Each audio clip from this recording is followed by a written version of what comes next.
आज जो हम लोगों का टॉपिक है वो सीबीआईसी ने एक इंस्ट्रक्शन जारी किया है, उस इंस्ट्रक्शन से रिलेटेड है।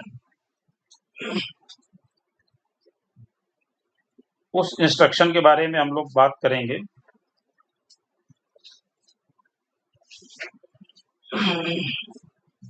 इंस्ट्रक्शन नंबर 02/2022 GST यानी इंस्ट्रक्शन नंबर 2/2022।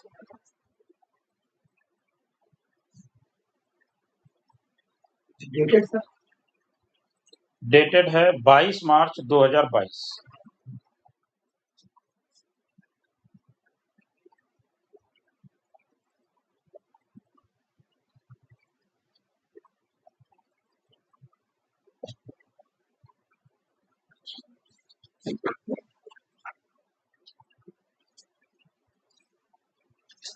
ये हम आप लोगों को व्हाट्सएप भी कर दे रहे हैं, तो उसमें आप लोग इसको देखते भी जाइएगा।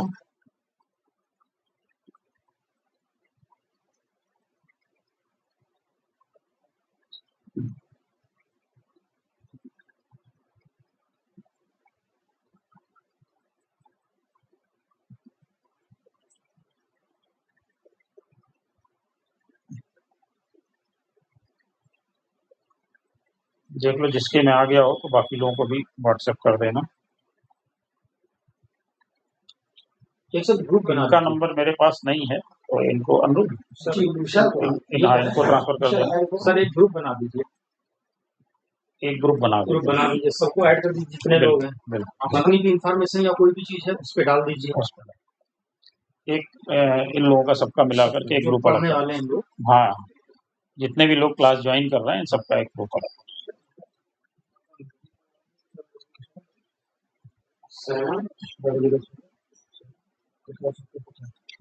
तो ये जो सीबीआईसी का इंस्ट्रक्शन है, इंस्ट्रक्शन नंबर 02/2022 GST, ये 22 मार्च 2022 को आया है।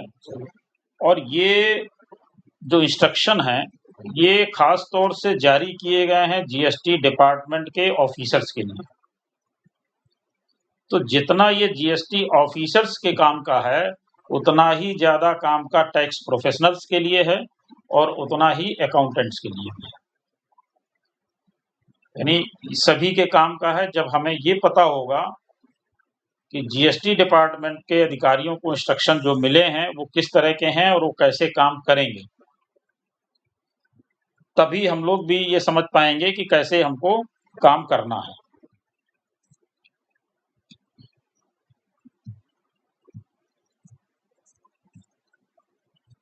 तो ये जैसा कि इसमें है, आप लोग अपने में ओपन करके देख लीजिएगा।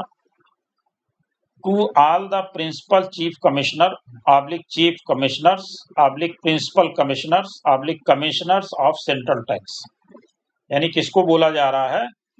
इन सभी कमिश्नर्स यानी सभी अधिकारियों को। All the principles directors general oblique directors general of central tax, ठीक है। इन सभी लोगों को ये भेजा गया है और इनको बोला गया है कि आप कैसे काम करेंगे। और उसके लिए देखिए सब्जेक्ट देख रहे होंगे, उसमें है standard operating procedure SOP for scrutiny of returns of our financial year 2017-18 and 2018-19, यानी 2017-18 और 2018-19 के लिए ये स्टैंडर्ड ऑपरेटिंग प्रोसीजर जारी किया गया। किस लिए जारी किया गया? स्क्रूटनी ऑफ रिटर्न्स की, रिटर्न की स्क्रूटनी कैसे की जाएगी उसके संबंध में इन्होंने जारी किया है। अब देखिए, अभी तक आप लोगों को नोटिस मिसमैच के आते थे। मिसमैच जो है वो क्या है? स्क्रूटनी ऑफ रिटर्न्स है। यानी जब रिटर्न की स्क्रूटनी की जाएगी तभी तो पता चलेगा कि मिसमैच क्या है। तो मिसमैच के नोटिस आप लोगों को आए हैं। मिसमैच के नोटिसों में आप लोगों ने देखा होगा वो आती है हमेशा सेक्शन 61 में, ठीक है। सेक्शन 61 में वो नोटिस आती है और किस फॉर्म में आती है? ASMT 10 में। तो जो ASMT 10 में नोटिस आती है वो मिसमैच की आती है और सेक्शन 61 से रिलेटेड होती है। अब इसके लिए हमें पढ़ना क्या क्या, इसके लिए हमें पढ़ना होगा सेक्शन 61 और रूल 99। नोट कर लीजिए, इन दोनों चीजों को जरूर से जरूर आप बहुत ध्यान से स्टडी करिएगा, ये आपके बहुत काम आने वाले हैं।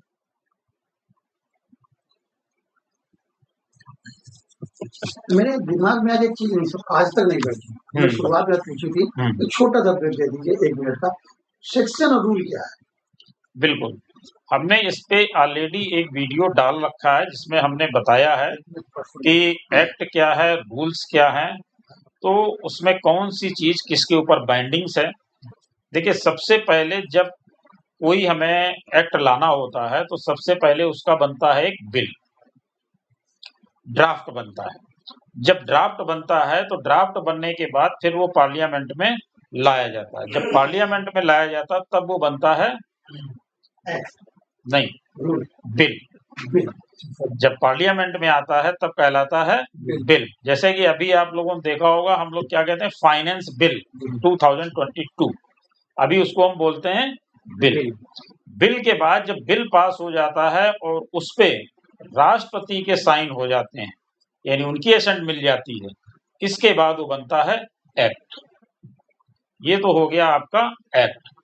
अब रूल क्या है? कोई भी एक्ट जब बनाया जाता है तो उस एक्ट को चलाने के लिए रूल की जरूरत होती है।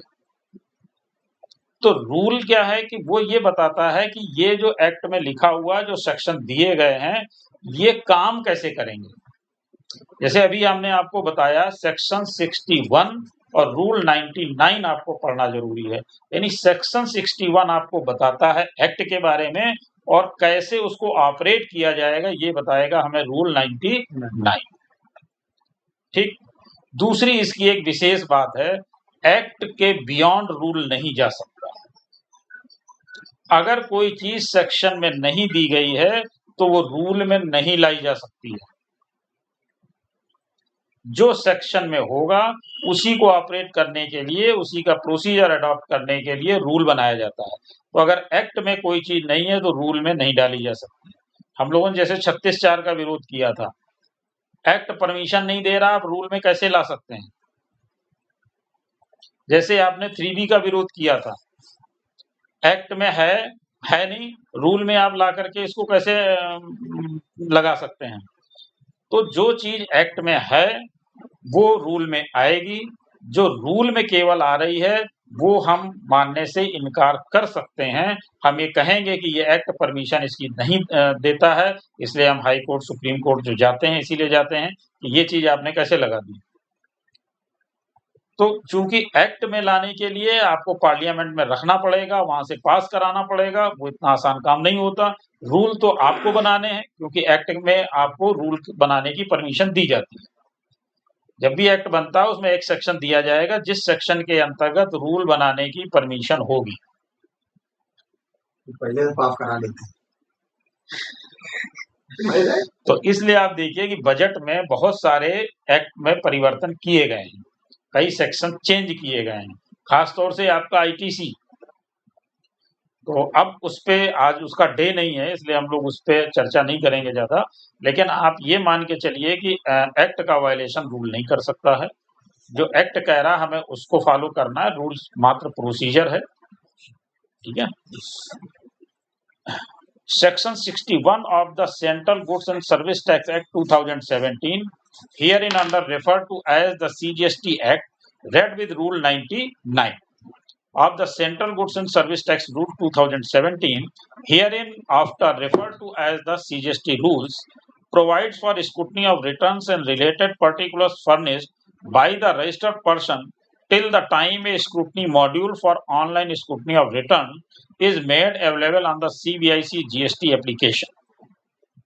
As an interim measures, the following standard operating procedure SOP is being issued by the board in order to ensure uniformity in selection, identification of returns for scrutiny, methodology of scrutiny of such returns and other related procedure. तो ये इनको लाने की जरूरत क्यों पड़ी? और जो एसओपी आई वो केवल अभी 2017-18 और 18-19 के लिए ही क्यों आई? सबसे पहले तो हम इसको समझते हैं। सरकार को क्यों ये लाने की जरूरत पड़ी एसओपी? एक तो इसलिए कि सभी अधिकारियों को ये पता हो और उनके द्वारा जो भी नोटिस जारी की जाए वो एक तरह की हों, मनमाने तरीके का ना हो, क्योंकि उनको जब गाइडलाइन नहीं है, पता नहीं, तो जिसका जैसे मन आएगा उस तरह से नोटिस जारी करेगा। तो ये अधिकारी जो हैं इसी के फॉर्म पे इसमें बहुत कुछ दिया गया, कैसा फॉर्म होगा, कैसे लेंगे, क्या-क्या चीजें लेंगे, वो सारी आगे हम लोग डिस्कस करेंगे। तो उन्होंने इस हिसाब से इसको जारी किया कि सभी अधिकारियों को पता होगा, तो एक तरह की नोटिस जारी करेंगे, कोई किसी के अंदर भ्रांति नहीं रह जाएगी, पहली चीज। दूसरी चीज जो बात आती है कि ये 2017-18 और 18-19 के लिए ही केवल क्यों है? तो देखिए 2017-18 और 18-19 का टाइम खत्म होने वाला है। इसके टाइम को जानते हैं? टाइम कैसे इसका कहाँ से काउंट होता है? जीएसटीआर 9 भरने के बाद। जीएसटीआर 9 भरने के बाद, यानी कि आपने जीएसटीआर जैसे 2 करोड़ से नीचे वालों के लिए ऑप्शनल है, तो जो भी जीएसटीआर 9 की लास्ट डेट होगी वहां से इसकी टाइमिंग काउंट होगी। 4 साल हमारे नहीं, इसमें 2 सेक्शन है, एक सेक्शन 73 और दूसरा है सेक्शन 74। सेक्शन 73 में नोटिस जारी करने के लिए आपको 3 साल में 3 महीने कम, यानी 2 साल और 9 महीने का समय मिलता है, और जो सेक्शन 74 है उसमें 5 साल में 6 महीने कम, यानी 4.5 साल का समय मिलता है नोटिस जारी करने के लिए। अब मन में ये आ रहा होगा 3 महीने और 6 महीने ये क्यों कम कर दिए गए? समझ में आ गया। 73-74। तो 73 में 3 महीने कम किए गए हैं, वो इसलिए कम किए गए हैं कि 3 महीने आपको ऑर्डर करने के लिए समय, यानी 3 महीने पहले आपको नोटिस बंद कर देनी है, जिससे आप उन 3 महीनों में ऑर्डर पास कर सकें। आप लास्ट डेट तक नोटिस ही जारी करते रहेंगे तो ऑर्डर कब पास करेंगे? तो आप 3 महीने जब रह जाएंगे तो आप नोटिस नहीं दे पाएंगे। अगर 74 में दे रहे हैं तो 6 महीने पहले हम मानते हैं 74 को लगाते हैं, ये तो सेक्शन है। हाँ, देखिए डिपार्टमेंट हमेशा कोशिश करता है सेक्शन 74 लगाने की, और हम चाहते हैं कि लगे हमारे ऊपर हमेशा सेक्शन 73। तो अब अगर हम 73-74 पे स्टार्ट होंगे तो पूरा टाइम इसी में चला जाएगा। आगे जब आप लोग चाहेंगे तो इस पर डिस्कस करेंगे, क्योंकि 73 और 74 बहुत ब्रॉड है और सारा कुछ आकर के यहीं पर आपकी लड़ाई होनी है। बैटल ऑफ प्लेस है ये, कि जो लड़ाई होनी है वो सब प्रोसीजर पार करने के बाद आखिरी में 73 और 74 की ही होगी। आप हमेशा 73 मांगेंगे, वो हमेशा 74 मांगेंगे। तो फिर कभी इस पे चर्चा करेंगे। अब इसमें देखते हैं इन्होंने क्या क्या देखिए कहा है। रेलेवेंट स्टेटरी प्रोविजंस क्या है? 2.1 में इन्होंने दिया section 61 of the CGST act read with rule 99 of the CGST rules provides for scrutiny of returns. The same are reproduced below for reference. तो रेफरेंस के लिए इन्होंने सेक्शन 61 का दिया है कि सेक्शन 61 क्या है। स्क्रूटनी ऑफ रिटर्न्स है। द प्रॉपर ऑफिसर में scrutinise the return and related particulars. अब देखिए यहाँ पे हम लोग कुछ टॉपिक की चीजों की बात करते चलते हैं साथ साथ। यहां पर एक बात आ गई, द प्रॉपर ऑफिसर। ठीक है, प्रॉपर ऑफिसर का मतलब समझते हैं? असिस्टेंट कमिश्नर के ऊपर, असिस्टेंट कमिश्नर से ऊपर। लेकिन जब सेंट्रल की बात करेंगे तो वहां पर इंस्पेक्टर, सुपरिटेंडेंट होता है, वहां सुपरिटेंडेंट जो होता है वहां से। लेकिन यहाँ पे एक चीज हमें ध्यान रखनी है कि जो सेक्शन 61 है इसकी जांच करने का यानी स्क्रूटनाइज करने का पावर है सुपरिटेंडेंट को, लेकिन नोटिस भेजने का अधिकार किसको है, ये हमें इस जीएसटी में खास तौर से ध्यान देना है। इसमें ऐसा नहीं है कि उसने स्क्रूटनाइज कर लिया, कोई भी अधिकारी नोटिस दे सकता है, नहीं। तो प्रॉपर ऑफिसर पे आज डिस्कस नहीं करेंगे, केवल आपको इतना बताएंगे कि जब भी नोटिस आए तो आपको ये भी देखना है कि जिसने नोटिस इशू किया है वो प्रॉपर ऑफिसर है या नहीं है। प्रॉपर ऑफिसर कैसे आपको चेक करना है, ये प्रॉपर ऑफिसर की डेफिनेशन आप लोगों को एक दिन बताएंगे, उसमें पूरी डिटेल बताएंगे कैसे आप चेक करोगे कौन प्रॉपर ऑफिसर है। ये 2017 में जब जीएसटी आया था तो उसकी डेफिनेशन दी गई है, वहां पर है, और एक प्रॉपर ऑफिसर की अमेंडमेंट भी अभी लेटेस्ट आ गया है। तो जब भी हम लोग चर्चा करेंगे तो अमेंडमेंट के साथ चर्चा करेंगे। In case the explanation is found acceptable, the registered person shall be informed accordingly and no further action shall be taken in this regard.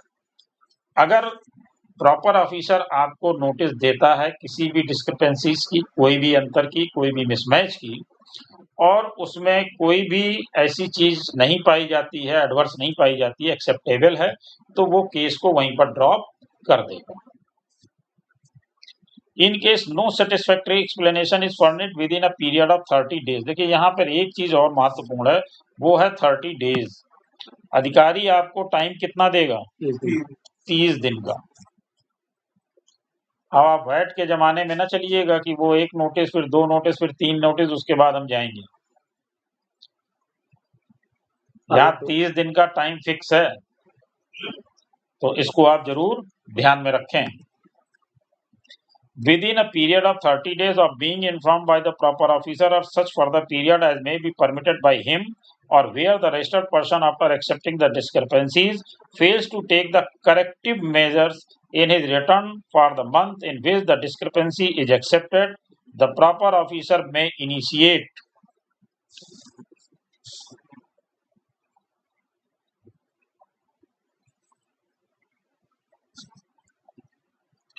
appropriate action, including those under section 65 or section 66 or section 67, or proceed to the determine the tax and other dues under section 73 or 74। तो अभी जो हम लोग बात कर रहे थे section 73 और 74 की, तो यही है कि सेक्शन 73, 74 आखिर में यही लगना है, और इसके लिए आप लोगों को असेसमेंट के सेक्शन पढ़ने पड़ेंगे। असेसमेंट है आपका सेक्शन 59 से लेकर के सेक्शन 64 तक।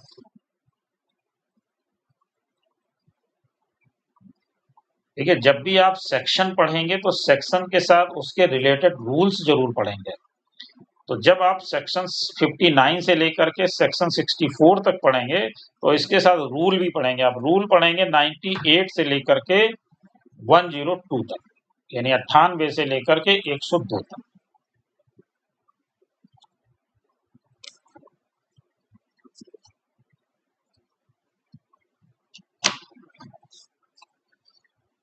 तो वो कौन कौन से सेक्शन में कार्रवाई कर सकता है? सेक्शन 65, सेक्शन 66, 67 और 73, 74 के अंतर्गत। कब कर सकता है वो कार्रवाई? जब हम 30 दिन के अंदर जवाब देते हैं और उस पर वो सेटिस्फैक्शन नहीं है। हाँ, सेटिस्फैक्ट्री अगर नहीं है तो। अगर वो आंशिक रूप से सेटिस्फाई है तो ऑर्डर पास कर देगा। हाँ, जितने से वो सेटिस्फाई है उतना छोड़ करके जितना अनसेटिस्फैक्ट्री है उस पे ऑर्डर पास करेगा। लेकिन सर अगर हम 30 दिन के अंदर जवाब ही नहीं दे पाए तो कोई टाइम एक्सटेंशन नहीं है? टाइम एक्सटेंशन ऐसा है कि 30 दिन के अंदर ही आपको टाइम एक्सटेंशन देगा। पहली नोटिस आपको 1 हफ्ते 15 दिन की लोग देते हैं, आप एक्सटेंशन मांगते हैं तो एक्सटेंशन देंगे। बाकी एक्सटेंशन का अलग से कुछ नहीं दिया गया, वो देते हैं, अभी तो दे ही रहे हैं टाइम आपको। हमने कोई जवाब नहीं दिया। हाँ, नहीं, कोई जवाब नहीं दिया तो ऑर्डर पास कर देगा। अगर हमने फिर 30 दिन के बाद उसको वेट करने या कोई दूसरी फर्दर नोटिस देने का कोई प्रोविजन नहीं। हम एब्सेंट रहे, प्रोसीजर की बात ही नहीं है, एब्सेंट रहे तो भी वो 73-74 पे ऑर्डर पास कर दें, फिर हम जा सकते हैं। बिल्कुल। अब सेक्शन 61 हम लोगों ने देख लिया। अब हम लोग आ जाते हैं रूल 99 में, scrutiny of returns. Where any return furnished by a registered person is selected for scrutiny.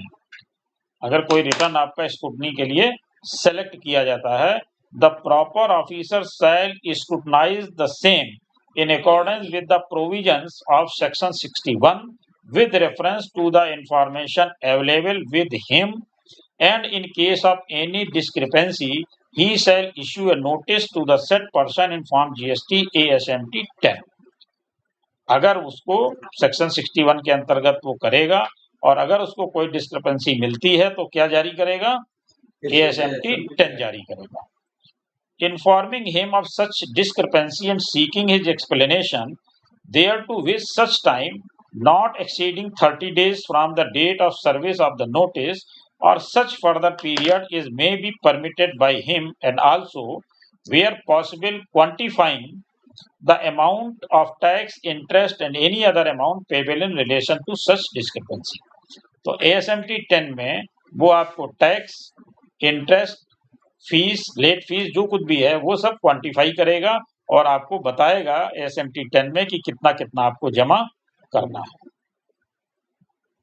The registered person may accept the discrepancy mentioned in the notice issued under sub rule first and pay the tax, interest and any other amount arising from such discrepancy and inform the same or furnish an explanation for the discrepancy in form GST ASMT 11 to the proper officer।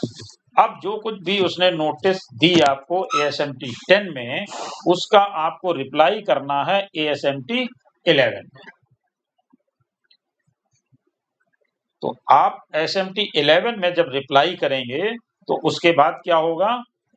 Where the explanation furnished by the registered person or the information submitted under sub rule 2 is found to be acceptable, the proper officer shall inform him accordingly in form GST ASMT 12।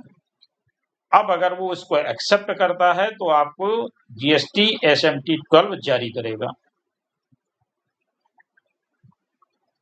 तो ये तो बात हो गई आपकी ASMT 10, 11 और 12 की।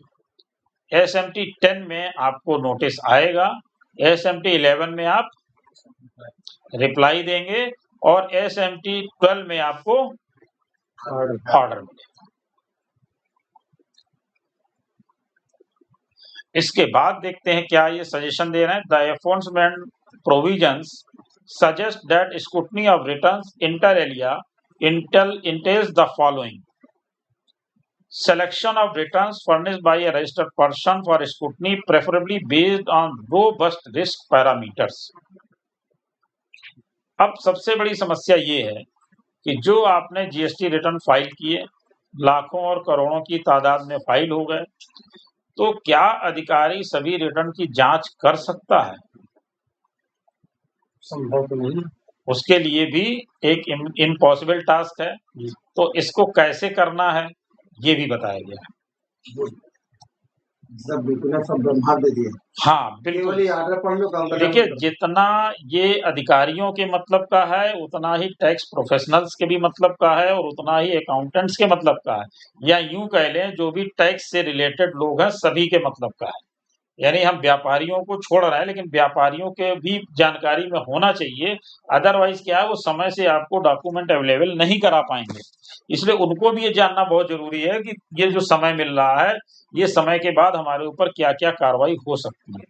अब क्योंकि आज हम लोग केवल इस इंस्ट्रक्शन के बारे में बात कर रहे हैं, जिस समय हम सेक्शन 73 और 74 की बात करेंगे तब आपको बताएंगे कि कितने दिन में कौन सा रिप्लाई नहीं करेंगे तो कितना बड़ा पहाड़ आपके ऊपर टूटने वाला है।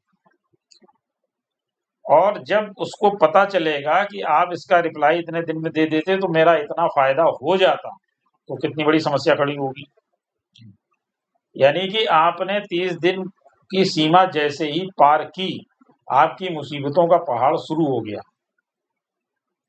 अपील का भी टाइम, अपील तो बात की बात है, अभी तो बिना अपील के वो कह रहे हैं भैया ऐसा करो जो हम दे रहे हैं अगर एक्सेप्टेबल है तो एक्सेप्ट करो, टैक्स जमा कर दो, पेनाल्टी नहीं लगेगी। अब उन्होंने दूसरी नोटिस दे दी तो कहना भैया 25% पेनाल्टी अब लगेगी, तीसरे दे दी तो अब तो 50% लगेगी, चौथी दे दी तो 100% लगेगी। अब आप किसमें राजी हो? अब आप समय दे नहीं रहे, वो नोटिस पे नोटिस जारी करते चले जाएंगे, थोड़ा ना आपका वेट करेंगे। अब जब आ गई 100% पेनाल्टी का नंबर तो कहेगा भैया पहले क्यों नहीं एक्सेप्ट कर लिया आपने। अच्छा तो इसमें अधिकारी कुछ ले दे के नहीं सेटलमेंट कर पाता है, कर पाएगा? जो ये रूल बनाया गया है भाई, देखिए ये रिकॉर्ड हो रहा है, अच्छा सर, एक चीज और है, अपील के लिए इसलिए टेंशन रहेगी आदमी को, क्योंकि जो आपके ऊपर टैक्स लगाएगा उसका 10% जमा करके अपील जाना, हाँ इसलिए अपील के लिए व्यापारी आपसे लड़ने लगेगा कि हमने 10% बिल्कुल कहाँ बिल्कुल। जमा करें। अपील के बाद तो भूल जाए आप, और वो कैश जमा करना है। आपको बैंक में जाके चालान जमा करना है उसका, तब अपील आपकी क्यों सर, है भाई? बिल्कुल बिल्कुल बिल्कुल। इसलिए आप इसके माइनस पॉइंट देखिए इसमें कि जो वो आपको अपील अगर भेजेंगे तो भी व्यापारी आपसे नाराज हो फाइल ले जाएगा। देखिए, ये जो मैंने आपको पहले ही बोला था कि ये जो इंस्ट्रक्शन पे हम लोग बात कर रहे हैं, ये सभी के मतलब का और सभी को बहुत ध्यान से देखने की ज़रूरत है, समझने की ज़रूरत है। क्योंकि अगर ये 30 दिन आपने सीमा रेखा पार कर रहे हैं, तो आप सीधा-सा एक अनुमान लगा लीजिए, कोई भी चीज़ यहाँ पर हम लोगों को डायरेक्ट नहीं बोलना चाहिए, बचना चाहिए, कि एक आप जो है चले गए डॉक्टर के पास जो फिजिशियन है और आपने पैसे दिए, उसने दवा लिखी, पर्चा लिखा, अपनी फीस ली और काम खत्म हो गया। लेकिन अब आप डॉक्टर के पास नहीं गए, आपने अपने को बना लिया नर्सिंग होम काबिल। फिर आप नर्सिंग होम गए, तब आपको पता चले कि डॉक्टर साहब से 2 रुपए की दवा ले ली होती तो यहाँ तक हम ना पहुँचते। तो ये समझ लिए कि ये 30 दिन आपको फिजिशियन के पास हैं आप। अभी जो निर्णय लेने हैं सब ले डालिए, और नहीं तो नर्सिंग होम पहुँच गए तो फिर आपको पता ही है क्या होता है। एनी हाउ सब कुछ 30 दिन में कराना है। 30 दिन के बाद हमें एक्शन वो लेना है जब अधिकारी ना बोल दे या हम ना बोल दें।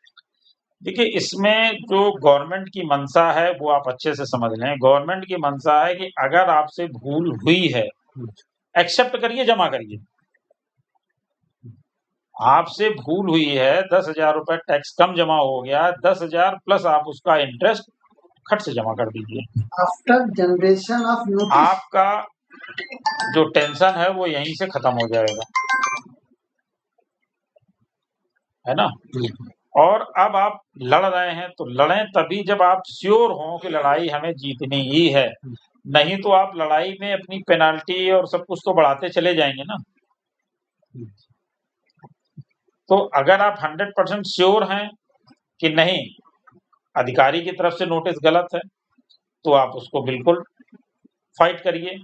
आपको लगता है कि नहीं, मेरे द्वारा ऐसी गलती हो चुकी है, आप तुरंत एक्सेप्ट करिए, क्योंकि उस एक्सेप्टेंस में क्या है कि आपको पेनाल्टी लगने के चांस बहुत कम है। अच्छा, पावर है उनको, लेकिन ये भी कहा गया कि अनावश्यक पेनाल्टी ना लगाई जाए। पावर इसलिए भी दे दी गई कि वहां पे अगर उसको ये लगता है कि नहीं, ये गलती नहीं हुई है, जानबूझ के किया है, तो पेनाल्टी लगा सकता है। लेकिन पेनाल्टी ना लगने के चांस बहुत ज्यादा है। लेकिन अगर आप फाइट करेंगे तो फाइट करने के बाद हारेंगे तो सारी पेनाल्टी आपको देनी पड़ेगी। अगर नोटिस जनरेट हो गई, इसी का पार्ट है, नोटिस जनरेट होने के बाद क्या सेक्शन 73 लागू होगा?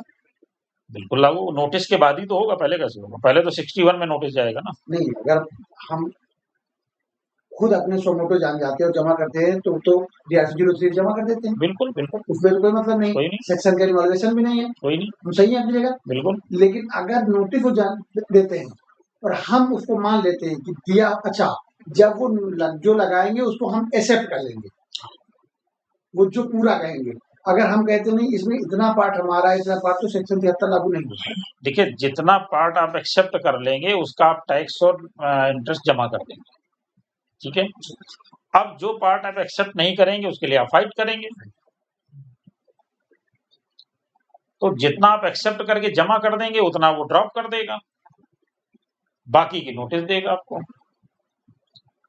इसमें फॉर्म और हैं अभी, ये SMT जो हम लोग अभी 10, 11 और 12 तक आए हैं, ये आगे हैं। कब 13 देगा, कब 14 देगा, कब 15 देगा, कब 16 देगा, कब 17 देगा, ये भी है। इसके लिए चाहो तो एक चीज और नोट कर लो, ये डिमांड एंड रिकवरी। क्योंकि अगर आपने 61 के 30 डेज में काम कर लिया तो ठीक है, आगे बढ़ गए तो फिर आपको डिमांड एंड रिकवरी भी पढ़ना पड़ेगा।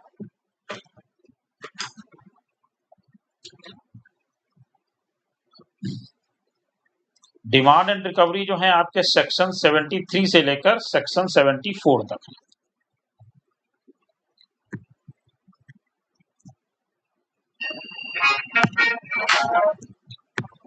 बाद में बात करूंगा। हेलो,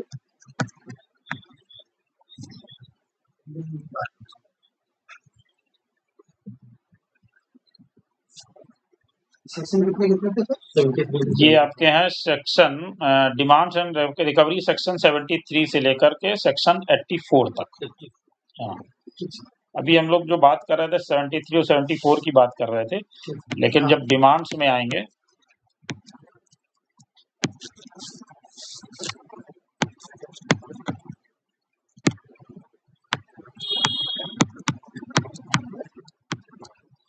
और इसके लिए चाहो तो रूल भी नोट कर लो।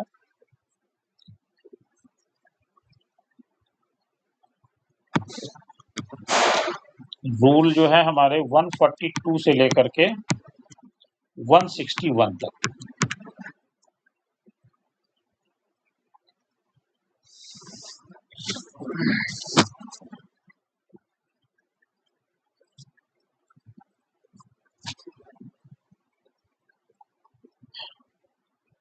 तो अब हम लोग आगे बढ़ते हैं कि ये जो सिलेक्शन होगा, कैसे स्क्रूटनी के लिए सिलेक्शन होगा, इतने ज़्यादा लोगों का कैसे हम कर पाएंगे, उसके लिए क्या तरीका है वो देखिए बताया इन्होंने। Scrutiny of the returns and related particulars furnished by the registered person to verify the correctness of the return information available with the proper officer. किसके पास अवेलेबल होगी? प्रॉपर ऑफिसर के पास। And in various returns and statement furnished by the registered person and the details made available through various sources like DGARM, ADVAIT, GSTN, e-way bill portal। कहाँ से मिलेगा data इनको? DGARM से मिलेगा, ADVAIT से मिलेगा, GSTN से मिलेगा और ई-वे बिल पोर्टल से मिलेगा। अब आपने रिटर्न तो फाइल किया 50 लाख रुपए का, ई-वे बिल पोर्टल बता रहा है ई-वे बिल जारी हुए 1 करोड़ के। हो गया काम? गलती से भी हो सकता है ई-वे बिल आपने जारी किए लेकिन उनका यूज नहीं हुआ, माल नहीं मंगाया, लेकिन समय से कैंसिल करना था, आप कैंसिल करना ही भूल गए।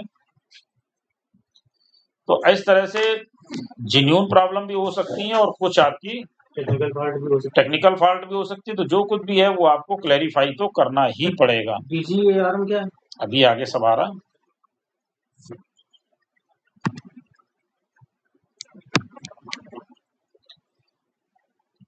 ETC may be relied upon for this purpose. अब informing the registered person of the discrepancies noticed, if any, along with quantification of the amount of tax, interest and other amount payable in relation to such discrepancy and seeking his explanation thereto.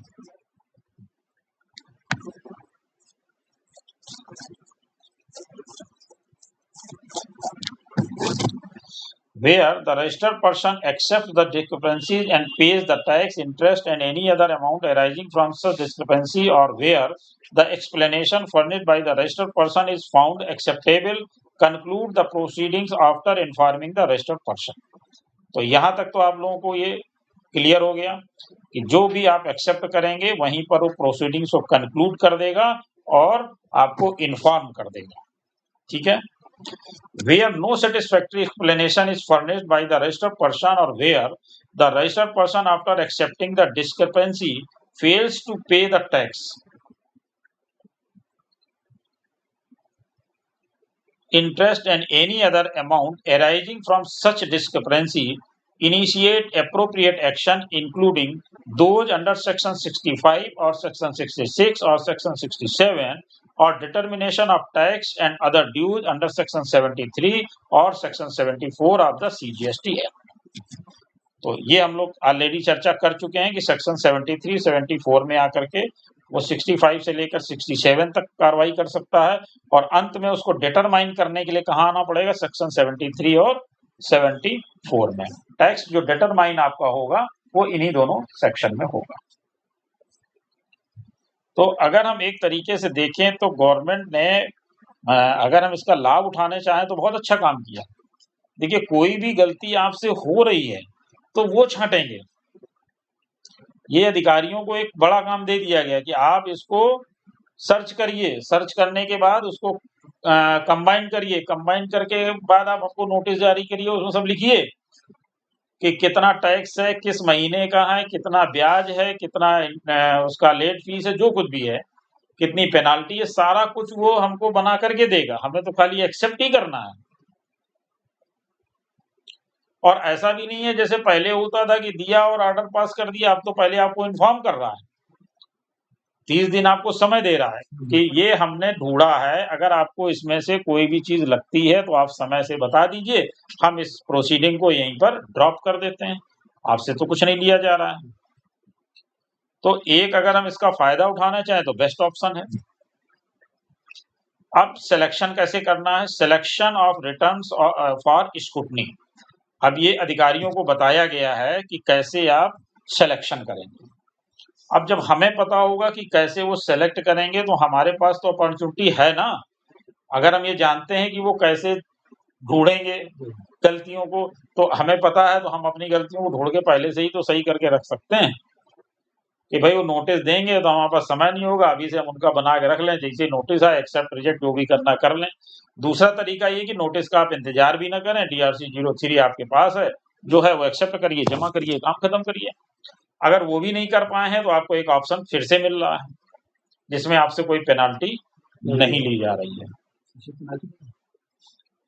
ये notice आते ही अगर आप accept कर लेते हैं 30 दिन में जमा कर देते हैं तो आपके ऊपर कोई पेनाल्टी नहीं लगेगी। 100% नहीं है श्योर कि नहीं लगेगी, लेकिन 99% मान लीजिए कि नहीं लगेगी।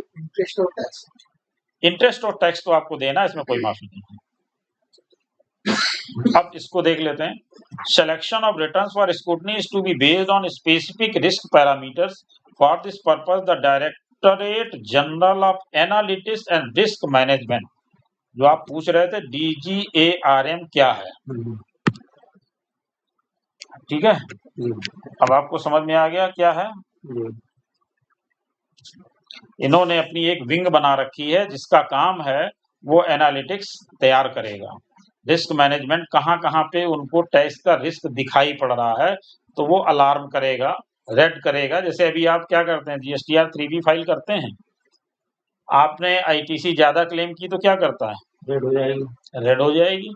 तो एक पैरामीटर्स हो गया, उनको दिख रहा है ये रेड में है, इनकी हमें जांच करनी चाहिए। सर एक चीज बताइए, हम RCM जो भाड़े पे देते हैं, हाँ, उसको हम क्लेम भी कर सकते हैं, उसी में करते ही। हाँ, अगर आप पे कर रहे हैं तो क्लेम करेंगे। तो उसमें जब वहां पे फिगर डालते हैं तो वो रेड हो जाता है। देखिए, अगर वो वहां पर रेड हो जा रहा है तो भी कोई दिक्कत नहीं है, क्योंकि जब आपको नोटिस आएगा तो रिप्लाई आपके पास है कि मैंने ये RCM की फिगर क्लेम करी है। लेकिन आप ये जरूर देख लीजिए कि RCM की जो फिगर क्लेम करनी है वो टेबल में, सही टेबल में क्लेम कर रहे हैं आप, ये जरूर देख लीजिएगा। हालांकि इस पे एक अभी हम आगे आप लोगों को YouTube पे डाल देंगे अगर होगा तो। 1 अप्रैल से चेंज हो रहा है जो, अब आपको पता होगा ई-कॉमर्स ऑपरेटर वो खुद पूरा टैक्स चार्ज करेंगे, जो 1% करते थे, तो पार्टी टैक्स चार्ज नहीं करेगी, उनको जो बिल करेगी उसमें वो टैक्स चार्ज करेंगे। अब आप जब 3B भरने जाएंगे तो कैसे भरेंगे, क्योंकि आपने अपने में डाला नहीं कि टैक्स कैलकुलेट कर लेगा, उधर वो काट लेंगे, डबल हो गया ना। तो उस पे आ गया है पोर्टल पे, शायद इनेबल हो जाएगा 1-2 दिन में, तो उस पे इनकी गाइडलाइंस तो आ ही चुकी है, लेकिन पोर्टल पे भी इनेबल होने वाला है, तो उसका हम एक वीडियो बना करके डाल देंगे, आप लोग देखिए। तो उसके अलावा जो टेबल हम लोगों ने GSTR 3B की डिस्कशन किया था उसको जरूर आप बहुत ध्यान से उसको 2, 3, 4, 5 बार सुनिए, और उसकी टेबल्स को एक PDF ड्राफ्ट निकाल लीजिए, प्रिंट आउट निकाल लीजिए, और उसमें देख करके उसको कॉलम को समझने का प्रयास करें, क्योंकि कॉलम अगर आपका गलत है तो आपको हमेशा चार्ट बनाते ही बनाते समय निकल जाएगा। हमने 3B खोला था इतने, तो उसमें चार्ट दिख ही नहीं रहा, कॉलम जितने आपने बताए थे नहीं दिख रहा है ना, नहीं दिख रहा है। ठीक है, तो अब वो तुम लोग समय दो, हम तो बताते ही रहते हैं, लेकिन आप लोगों का समय नहीं होता है, अब क्या करें कि हम उसको टेबल वाइज आपको बता देंगे फिर से, क्या दिक्कत है। सर प्रैक्टिकली दिखाइए, वो दिख ही नहीं रहा है। किसी टाइम रख लेते हैं तो उस दिन केवल वही आपको चार्ट दिखाते हैं, कहाँ पे क्या टेबल है, कहाँ पे क्या भरना है। हाँ, सर्विस कर दो खुल जाएगा।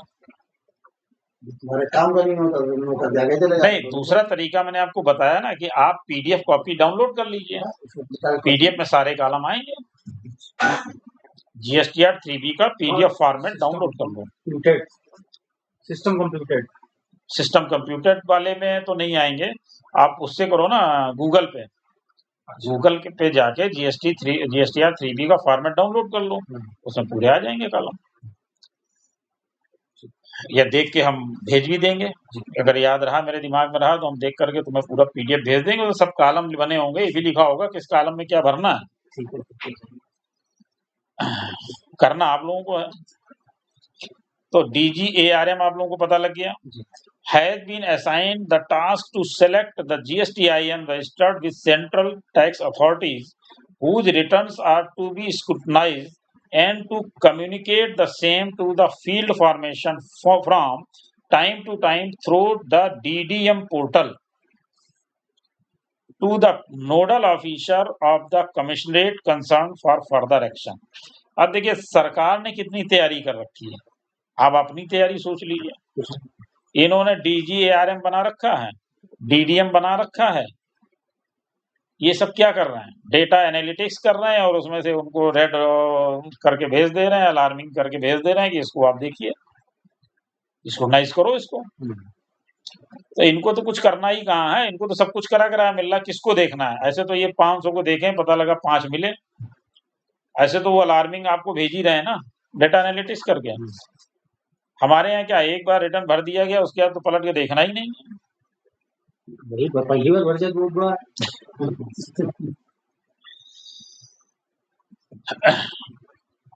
अब आगे देखते हैं। For the conveyance of field officer, DGARM would also provide some relevant data along with likely revenue applications pertaining to the returns to the scrutinized through the DDM portal. It may be noted that the data provided by the DGARM is generated at a particular point of time, which may undergo change at the time of scrutiny of returns by the proper officer due to subsequent compliances carried out by the taxpayer or by the suppliers of the taxpayer. The proper officer shall therefore rely upon the latest available data। तो उसको करना क्या है, जो जो data ये इनको मिल रहा है, आपने जो रिटर्न फाइल किए हैं उनको स्क्रूटनाइज करना है, स्क्रूटनाइज करने के बाद इनको जो डिस्क्रिपेंसी है वो निकालनी है। ठीक है, तो अब आपको ये भी पता चल गया कि इनको कहाँ कहाँ से डेटा मिलेगा और कैसे मिलेगा। क्लियर हो गया। Proper officer for scrutiny of returns, wide circular number 33/2017 GST dated 5 July 2017, superintendent of central tax has been assigned the functions as the proper officer in relation to subsection 1 and subsection 3 of section 61 of the CGST Act. Accordingly, scrutiny of returns of a taxpayer may be conducted by superintendent of central tax in charge of the jurisdictional range of the said taxpayer। तो यहाँ पर देखिए इन्होंने proper officer के लिए क्या बताया, superintendent of central tax जो है वो क्या करेगा, स्क्रूटनी करेगा,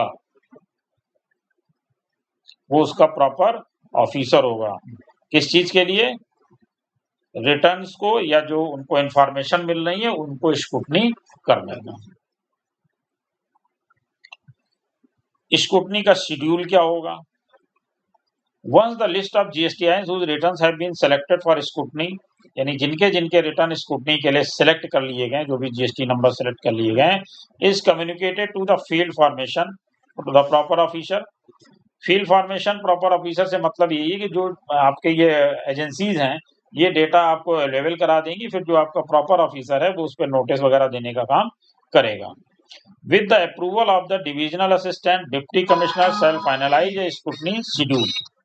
अब देखिए स्क्रूटनी शेड्यूल कौन अप्रूव करेगा, divisional assistant oblique deputy commissioner shall finalise a scrutiny schedule. Such scrutiny schedule will specify month-wise schedule for scrutiny in respect of the GSTIN selected for scrutiny. While preparing the scrutiny schedule, the scrutiny of the GSTIN which appear to be riskier, समझ गए, जो भी riskier हैं, जो risk zone में आ रहे हैं, based on the likely revenue implication indicated by DGARM, यानी DGARM अगर बताता है कि यहाँ पर रेवेन्यू आपका रिस्क में है, ठीक है ना, उन पे ये काम करेंगे। मे बी प्रियोरिटाइज, उनको priority दी जाएगी, ठीक है। Such scrutiny schedules in respect of all the ranges within the CGST zone shall be reported to the Director General of Goods and Service Tax (DGGST) by the concerned zone in the format enclosed as Annexure A। अब देखिए इन्होंने एक Annexure A भी बनाया है, ठीक है। अब Annexure A में बताया जाएगा कि कैसे कैसे वो स्क्रूटनी करेगा, यानी Annexure A आपको देखना बहुत जरूरी है। 5.2 में दिया, the proper office shall conduct scrutiny of returns pertaining to minimum of 3 GSTINs per month. अब देखिए एक यहाँ पे बड़ा इंटरेस्टिंग काम है, अभी तक अधिकारी क्या कर रहा है किसी को कुछ नहीं पता। अब यहाँ पे जैसे कि वो प्राइवेट जॉब में होता ना, इतना काम करके आना, टारगेट फिक्स। अब यहाँ अधिकारी का टारगेट कर दिया गया फिक्स। क्या फिक्स कर दिया? The proper officer shall conduct scrutiny of returns pertaining to minimum 3 GSTINs per month। एक महीने में 3 लोगों की स्क्रूटनी तो उसको करनी है, बाकी जितनी कर ले, 100 करे, 200 करे, 500 करे, लेकिन 3 तो उसको करनी है, ये तो उसका टारगेट हो गया। Scrutiny of returns of 1 GSTIN shall mean scrutiny of all returns pertaining to a financial year for which the said GSTIN has been identified for scrutiny। अब देखिए यहाँ पे दूसरी चीज भी देख लीजिए, उसको ये नहीं है कि उसने एक रिटर्न अप्रैल का स्क्रूटनी कर लिया, नोटिस भेज दिया, काम खत्म। ऐसे 2-3 पार्टियों को कर लिए, काम खत्म, क्योंकि GSTIN बेसिस करना है। अब GSTIN बेसिस का मतलब ये हो गया कि अलग अलग पार्टी चाहिए। अब ऐसा नहीं एक महीने का देखा, नोटिस दिया, काम खत्म ना, पूरे फाइनेंशियल ईयर का आपको स्क्रूटनी करनी है। और जब भी आप एक फाइनेंशियल ईयर की स्क्रूटनी करने जाएंगे तो आपको 3 फाइनेंशियल ईयर की स्क्रूटनी करनी पड़ेगी। कहाँ से आया कहाँ गया? क्योंकि तुम जो है पिछले साल का इधर सितंबर तक क्लेम करोगे और इस साल का अगले सितंबर तक क्लेम करोगे। हाँ। तो जब तक 3 साल का डेटा स्क्रूटनाइज नहीं करेंगे तब तक क्या संभव है? और वो अगर एक बार कर भी लें तो तुम्हारे लिए तो बिल्कुल संभव नहीं है, क्योंकि वो तो कहेगा तुमने क्लेम कर लिया, तुम कहो भैया नहीं, आगे आगे है, आगे देखो तो बढ़ो थोड़ा आगे। वो कहना ये कहाँ से कर लिया, कहना ये हम पीछे वाला है, आगे इस वाला आगे। हाँ इस वाला आगे है, तो आप 3 साल का लेके जाओगे तभी कुछ कर पाओगे, अदरवाइज क्या है। तो ये उनके ऊपर बाइंडिंग्स भी है कि पूरे फाइनेंशियल ईयर के GSTIN का चेक करेंगे। Process of scrutiny by the proper officer, क्या प्रोसेस होगा? The proper officer shall scrutinize the returns and related particular furnished by the registered person to verify the correctness of the return. क्या check करेगा? Return की correctness check करनी है उसको। Information available with the proper officer on the system in the form of various returns and statement furnished by the registered person and the data details made available through various sources। देखिए एक तो उसके पास जो आपने furnish किए हैं वो हैं, दूसरा उसके पास वेरियस सोर्सेज हैं। वेरियस सोर्सेज क्या क्या हैं? पहले ही हम लोग कायदे में तो देख चुके हैं, DGARM है, ADVAIT है, GSTN है, ई-वे बिल पोर्टल है। may be relied upon for this purpose, etc etcetera भी कोई अगर उनको इंफॉर्मेशन कहीं से मिलती है तो वो भी जांच का बिंदु होगा।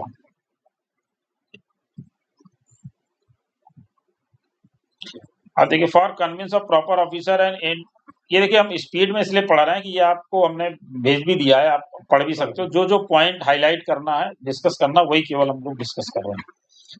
And indicative list of parameters to be verified is included as Annexure B। अभी देखिए Annexure A की बात करी थी हम लोगों ने, Annexure A तक अभी हम लोग पहुंचे नहीं, दूसरा एक Annexure इन्होंने डाल दिया, Annexure B। It may be noted that the said list is only indicative and not exhaustive, यानी जो Annexure B में होगा वो इंडिकेटिव है, एग्जॉस्टिव नहीं है। उनको कहीं से कोई इंफॉर्मेशन मिली, उन्होंने इंडिकेशन आपको दे दिया। अब ये प्रॉपर ऑफिसर का काम है कि उसको जस्टिफाई करे, वेरीफाई करे। The proper officer may also consider any other parameters as may deem fit। अब देखिए ये लैंग्वेज समझ लीजिए, may also consider any other parameters as he may deem fit for the purpose of scrutiny। अगर वो उसको scrutiny के लिए कुछ और भी डॉक्यूमेंट्स या कहीं से रिलेवेंट चीजें चाहिए तो वो भी अपने आधार पर वो कर सकता है। It may be noted that this stage the proper officer is expected to rely upon the information available with him or with the department as far as possible. Scrutiny of returns should have minimal interface between the proper officer and the registered person, and there should normally not to be any need for seeking documents records from the taxpayer before issuance of Form GST SMT 10.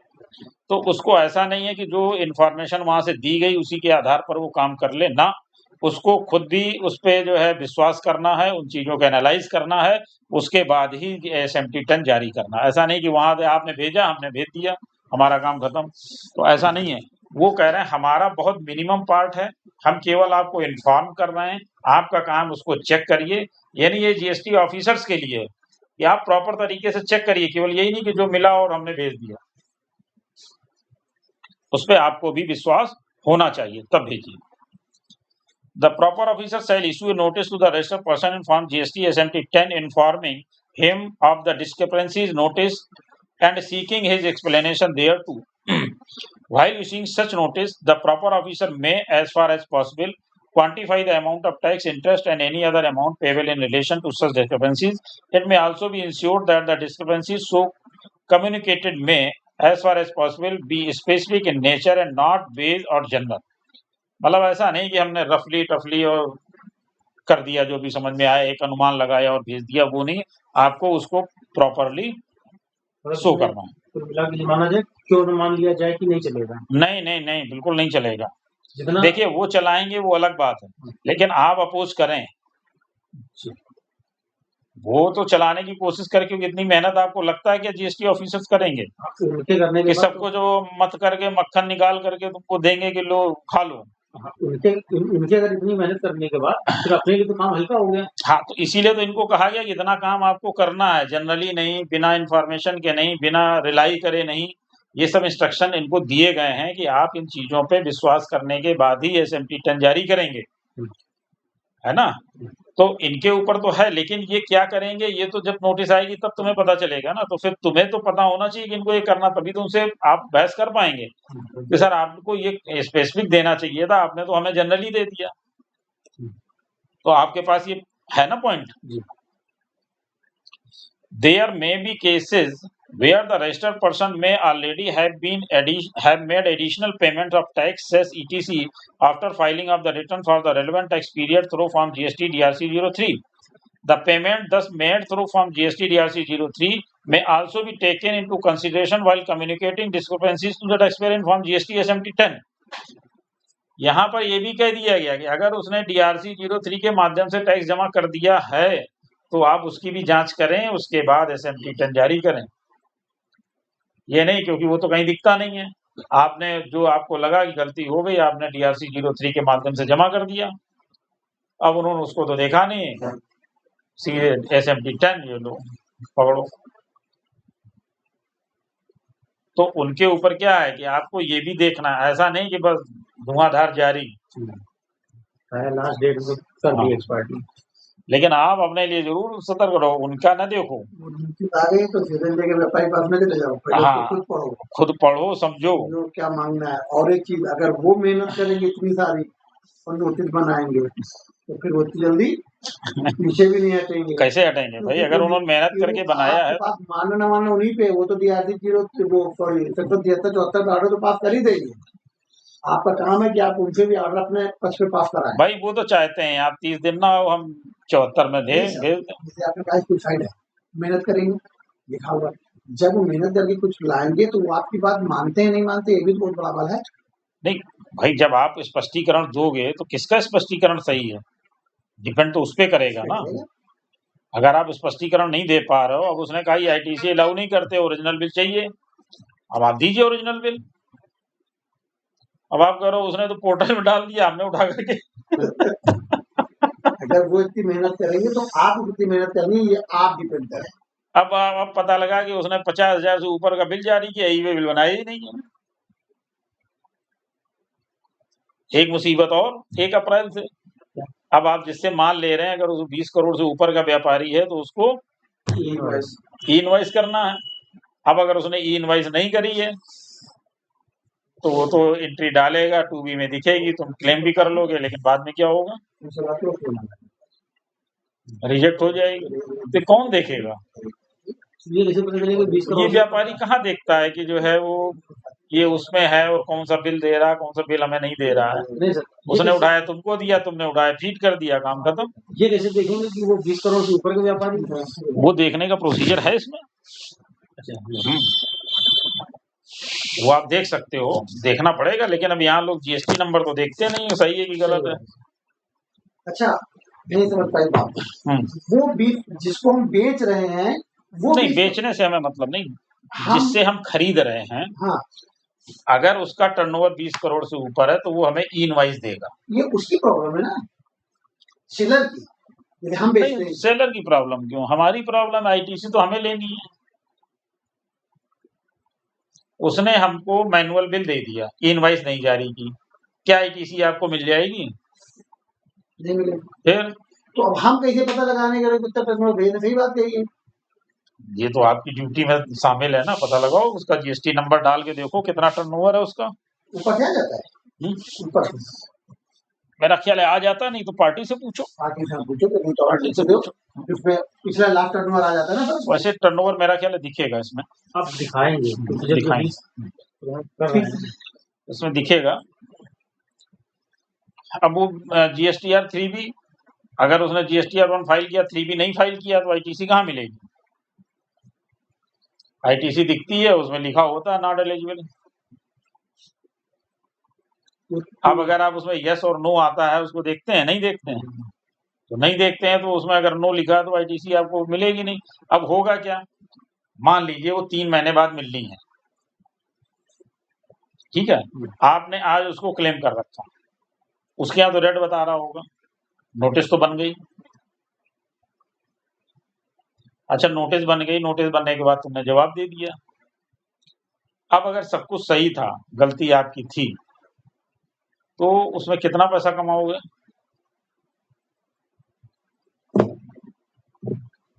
खाली पीली में मेहनत करोगे, मिलना तो कुछ है नहीं। वो तो कहेगा भैया ये तो बिल था, वो तो हमने दिया ही था, वो तो हमें क्या करना है? क्या क्लाइंट आपको फीस देगा उसकी? संभव नहीं है।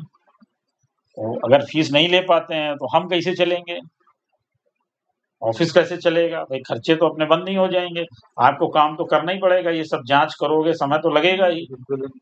अब जब समय लगेगा तो अकेले सब कुछ कर नहीं पाओगे, स्टाफ रखना पड़ेगा या किसी और से कराओगे, जो कुछ भी करोगे तो एक्सपेंसेस तो आएंगे ना। तो सारी चीजें आपको सोच के चलना पड़ेगा। अच्छा सर, जो जब R1 दाखिल कर दिया तो 2B में आ जाएगा? बिल्कुल आ जाएगा। और नहीं किया तो 2A में भी आएगा? नहीं आएगा? नहीं, R1 नहीं दाखिल किया तो किसी में नहीं आएगा। और 2B में आ जाएगा, और 3B नहीं दाखिल किया है अगर तो भी दिखेगा 2B में? बिल्कुल दिखेगा, 3B नहीं फाइल किया।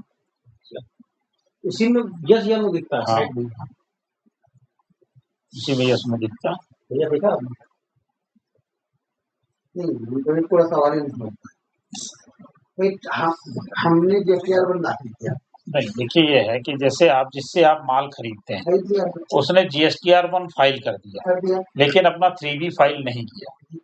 3B फाइल नहीं किया, इसका मतलब ये हो सरकार को उसका टैक्स नहीं मिला, तो सरकार आपको आईटीसी नहीं लेने देगी।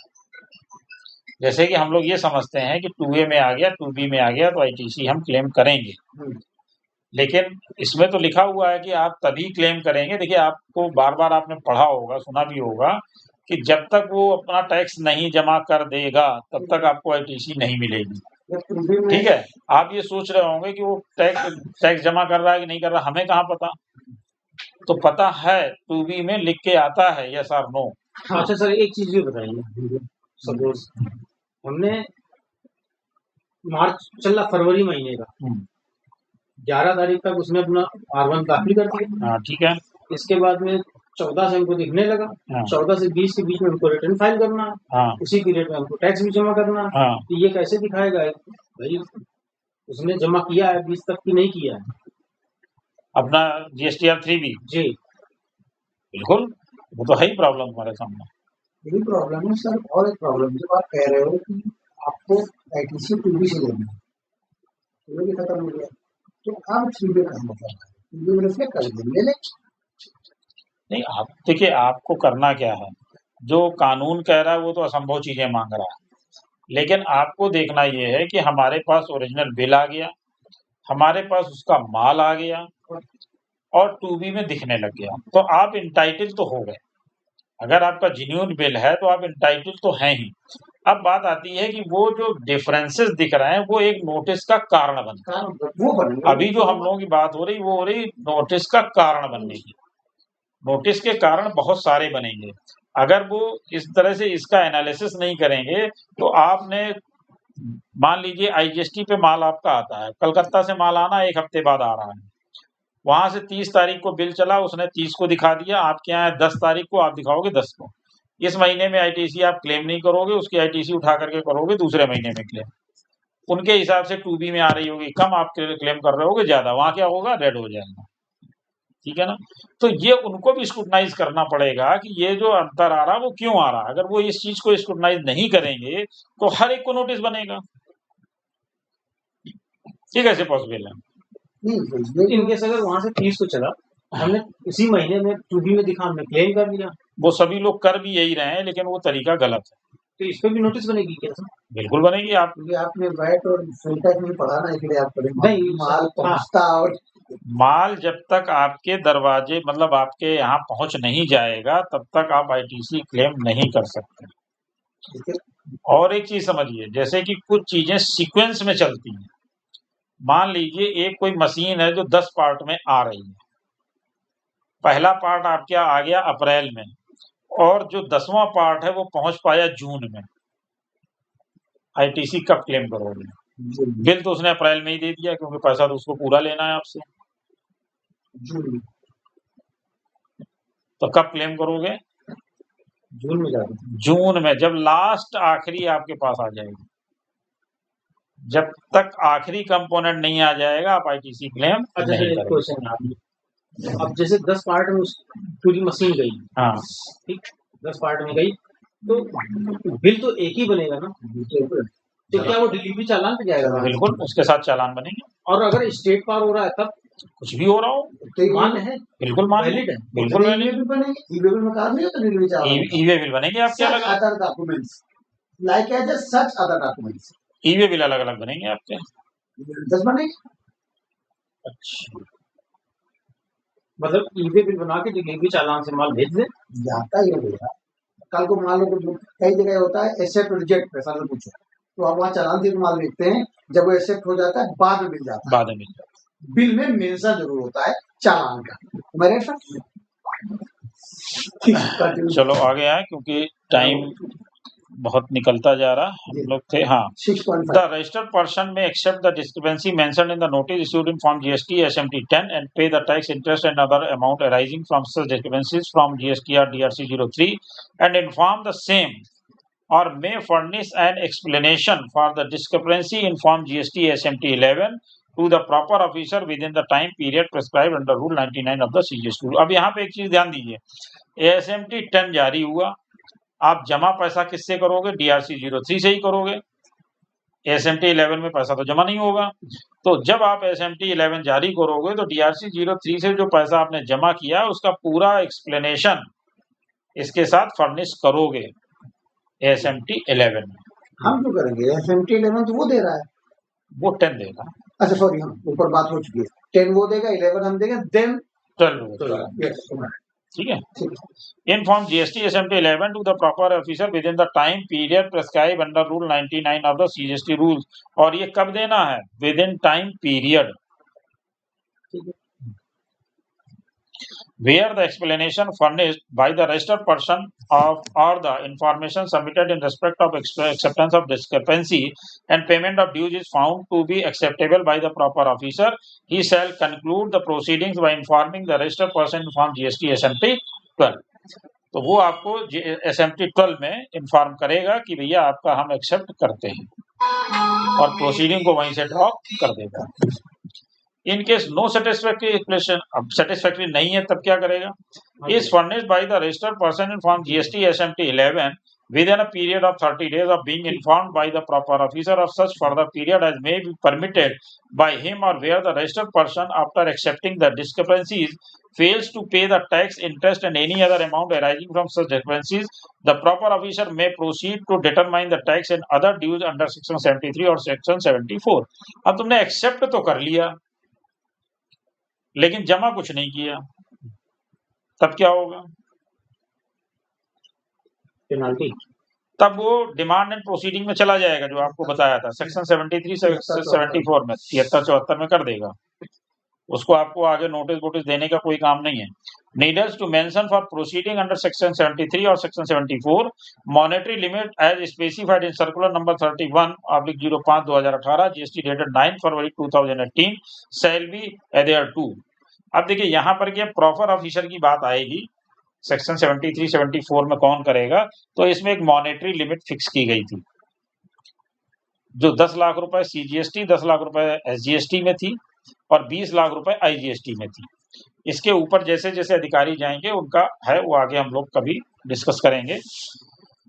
असिस्टेंट कमिश्नर के लिए है कि 10 लाख रुपए तक वो लगा सकता है, 10 लाख रुपए की मॉनेटरी लिमिट तक कर सकता है। 10 लाख रुपए टैक्स नहीं, 10 लाख रुपए का turnover,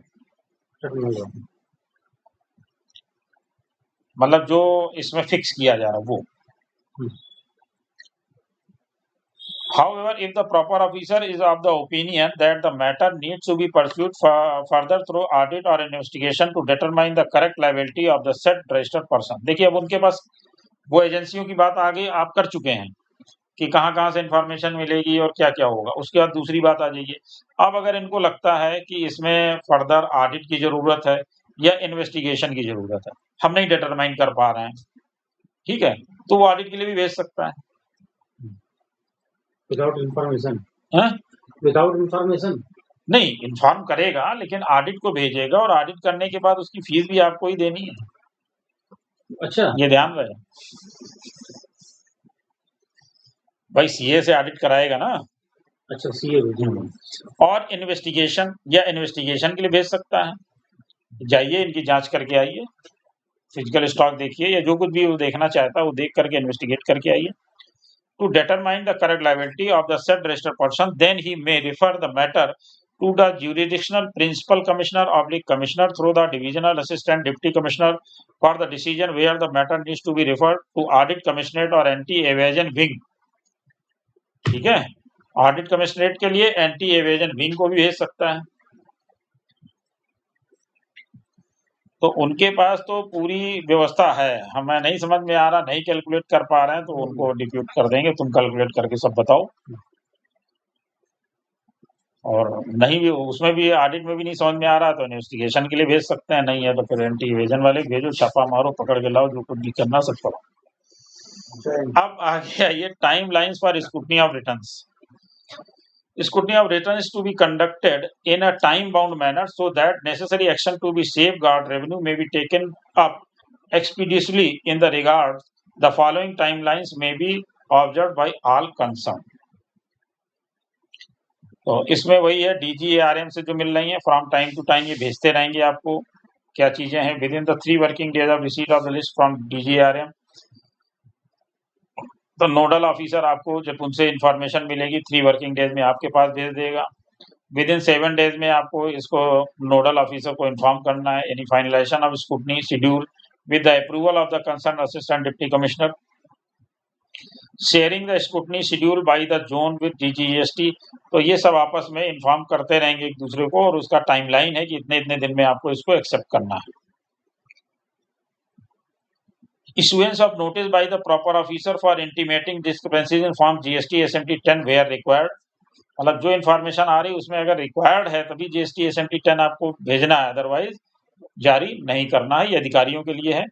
with in the month as mentioned in scrutiny schedule for scrutiny of the returns to the set GSTIN, तो जब सारी चीजें आपकी इन्फॉर्मेशन पूरी हो जाती है तो उसके 30 दिन के अंदर आपको GST SMT 10 जारी करना है, लेकिन जहां जरूरत है वहीं पर जारी करना है, सभी को नहीं। Reply the registered person in form GST SMT 11 within a period of 30 days, ये हम लोग डिस्कस कर ही चुके हैं कि 30 दिन के अंदर आपको रिप्लाई सबमिट करना है। अब आते हैं नेक्स्ट, इशुएंस और order in form GST SMT 12 for acceptance of reply furnished by the registered person where applicable within 30 days from the receipt of reply from the registered person in form GST SMT 11।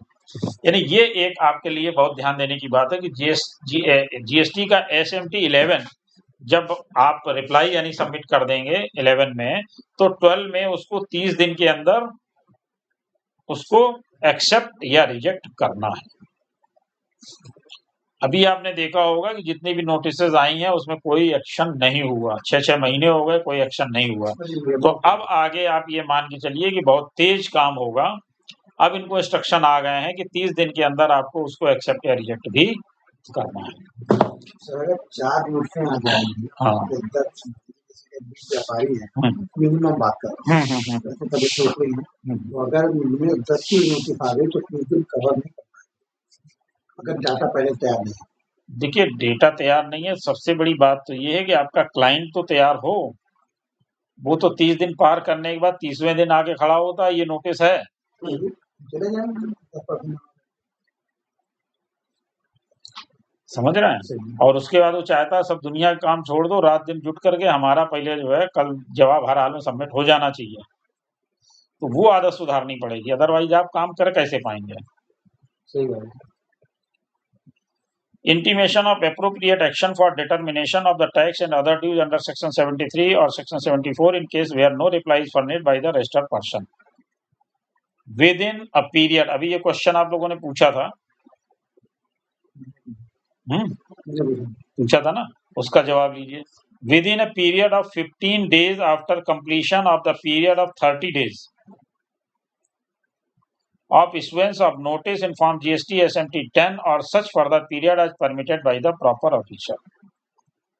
यानी SMT 10 के 30 दिन में वो reply आपने दे दिया, या उसने समय अगर आपको आगे दिया है तो जो समय दिया उसके बाद 15 दिन के अंदर उसको डिटर्मिनेशन भी कर देना है सेक्शन 73 और सेक्शन 74 में।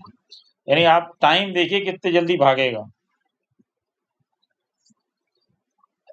इसके बाद इंटीमेशन ऑफ एप्रोप्रिएट एक्शन, अच्छा इसकी बात कर चुके हैं। Intimation of appropriate action for determination of the tax and other dues under section 73 और सेक्शन 74 इन केसेस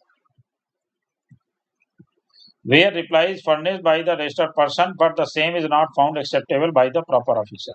जो पहले की बात थी उसमें ये था कि अगर हम जवाब नहीं देते हैं तो जो भी टाइम उसने दिया है बीतने के 15 दिन के अंदर, और अगर हमने रिप्लाई दे दिया है तो within 30 days from receipt of reply from the registered person in form GST SMT 11। Reply submit कर दिया है तो 30 दिन के अंदर, रिप्लाई नहीं दे रहे हैं तो 15 दिन के अंदर।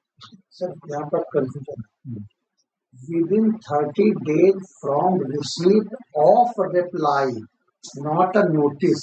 नहीं, SMT 11 जब आप देंगे तो SMT 10 उसने नोटिस का दिया, नोटिस में वो 30 दिन का आपको टाइम देगा, 30 दिन तक तो आपको जवाब देना है। जब 30 दिन तक आप जवाब नहीं देंगे तो उसके 15 दिन के अंदर उसको आदेश करना है। लेकिन जिस दिन हम दे देंगे 11 उस दिन से 30 डेज। हाँ, अगर आप दे देते हैं रिप्लाई तो उस दिन से 30 डेज, 7 दिन मिल जाएगा। बिल्कुल, आपको तो 30 ही दिन मिलेंगे, 30 दिन उसको मिल रहा है अधिकारी को भैया ऑर्डर पास करने के लिए। 30वें दिन में अगर ये रिप्लाई करेंगे तो फिर हमें 30 दिन। नहीं, आपको कुछ नहीं मिलना है। 30 दिन मिला, उसको 30 दिन मिल गया, उसको 30 दिन मिल गया, 15 दिन में बाद आपको कुछ नहीं मिल रहा है। ये बात सही है, हमको कुछ नहीं मिला, 7 दिन उसको मिल रहा है, 30 दिन उसको और मिलेंगे।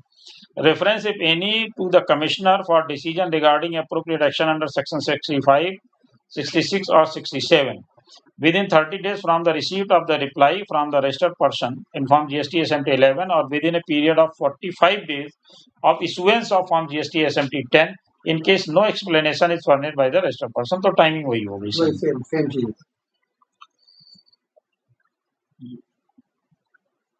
7.2 it may also be ensured while conducting scrutiny that the requisite action for issuing notice order is taken well ahead of the time limits as prescribed in section 73 or section 74 of the CGST as the case may be in respect of return identified scrutiny for a financial year। तो जो ये scrutiny का होगा ये पूरा financial year का होगा, आप बीच बीच का नहीं दे सकते कि किसी मंथ का दे दिया और ये कर दिया, है ना। Reporting and monitoring, reporting and monitoring कैसे होगी? A scrutiny register shall be maintain by the proper officer in respect of the GSTINs allotted for scrutiny। यानी वो एक स्क्रूटनी का रजिस्टर बनाएगा। कौन बनाएगा? Proper officer. In the format detail in annexure C, एक इन्होंने एनेक्सर सी दिया है, उसी फॉर्मेट पे उसको बनाना होगा। The progress of the scrutiny exercise as per the scrutiny schedule shall be monitored by the jurisdictional principal commissioner on monthly basis. Further scrutiny progress report in the format detailed in Annexure D shall be prepared by the proper officer at the end of every month। यानी Annexure C भी बनाएगा और Annexure D बनाएगा। Annexure C में बनाएगा जो आपको scrutiny के लिए नोटिस भेजेगा, Annexure D में प्रोग्रेस रिपोर्ट बताएगा जो कमिश्नर वगैरह देखेंगे, और ये प्रत्येक मंथ बनेगी।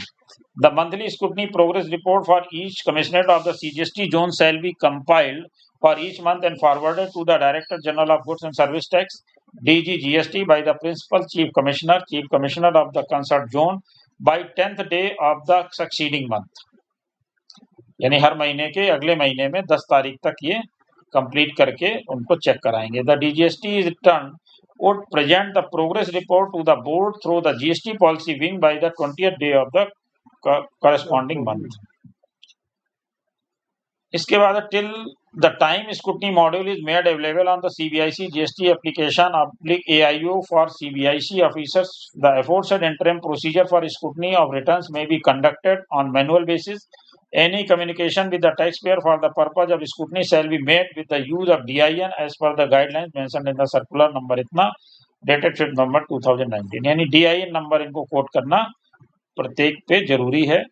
This SOP is investigate to enable the department to leverage technology and risk-based tools to encourage self-compliance and to conduct scrutiny of returns with minimum interaction with the registered person। All principal chief commissioner PCs, chief commissioner CCs are requested to closely monitor timely scrutiny of returns identified yesterday with their jurisdiction। अब देखिए यहाँ पर ये इन्होंने ये बात भी कही है कि आपको उससे मिनिमम इंटरेक्शंस रखने हैं, किससे? रजिस्टर्ड पर्सन से, यानी व्यापारी से आपको इंटरेक्शन कम से कम रखने हैं।